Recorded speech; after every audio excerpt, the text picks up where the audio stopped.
What I'm about to say might be controversial, but I gotta say it. Judging by how I am seeing a lot of my fellow Black people behave, I'm positive that we need to bring back slavery for some of y'all.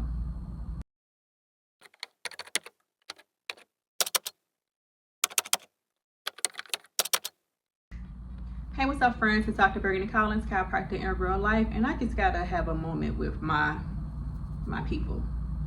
I don't really see race in a whole lot of situations because I really just see the human race and green. Let's be real. But no, seriously, just judging by the behavior of the YNs, the fact that that's even a thing, how our young Black people are behaving in public, fighting everywhere, cursing people out, acting like a straight up fool. Specific examples, seeing YNs take over the city of Chicago every other night as if parents don't even exist. When I was under 18, I definitely had a curfew. I wasn't allowed to just run around the streets and act a fool.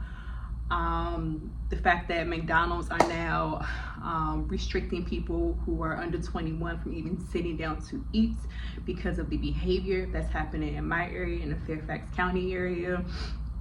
Seeing those young ladies or young women behave like oversexed animals humping on the ground in Lululemon. I got major secondhand embarrassment. And that's just a few examples that have just happened in the last few weeks now. It just shows me that some of y'all cannot handle freedom, okay? Let's just be real.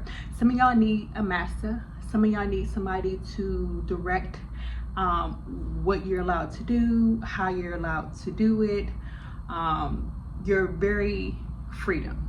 Because clearly your parents are not putting some discipline in your life, and therefore you cannot handle just being out here in society with the rest of us normal people. I would even go so far as even including the race hustlers, the grifters, in this category. The Black people who see race no matter what, and who are hell-bent on viewing themselves as the victims. And the saddest part is that you see a lot of these street interviews with young people who are in college, Black people and other minorities who see themselves as victims and see the white man as their oppressor. Now, if you feel that way, then perhaps you need an oppressor, perhaps you need a master, because you don't know how to take advantage of the opportunities that you do have. Now, on Mother's Day, I spoke with my grandmother who just turned 90 this year. She's an amazing woman. She's had an accomplished life, and now she's just on easy mode. In fact, we're planning a real big birthday party for her. We're having a big birthday party for her. Well, whatever, it's another story. That's another story.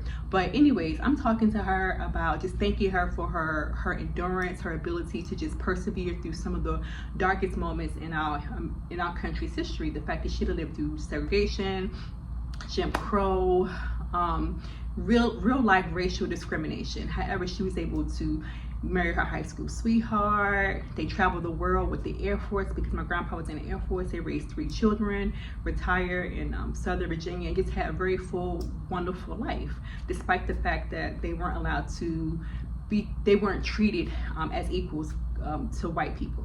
That's real racism. That's real discrimination. What we're living through right now is not that.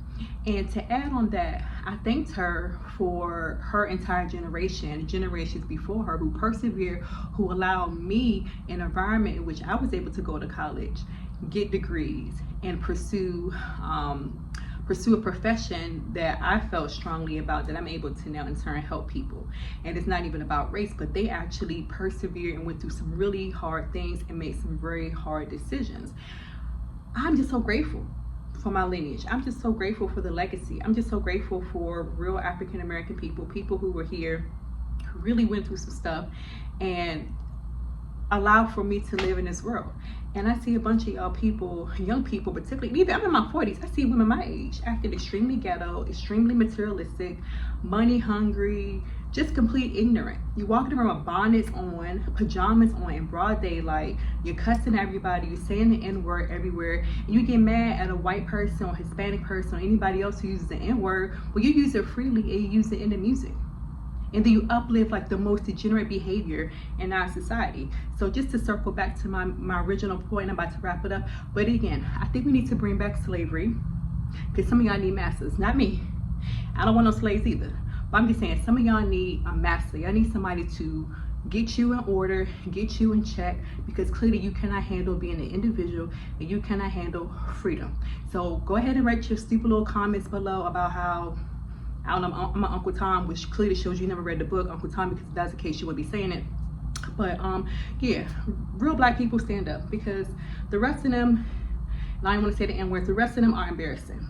And it's time that we start calling those folks out. Because if you can't handle being an adult, you can't handle being a young adult, you can't handle acting like a normal civilized person around other normalized civilized people, then again, perhaps you need a master, and we need to bring slavery back just for you. Bye.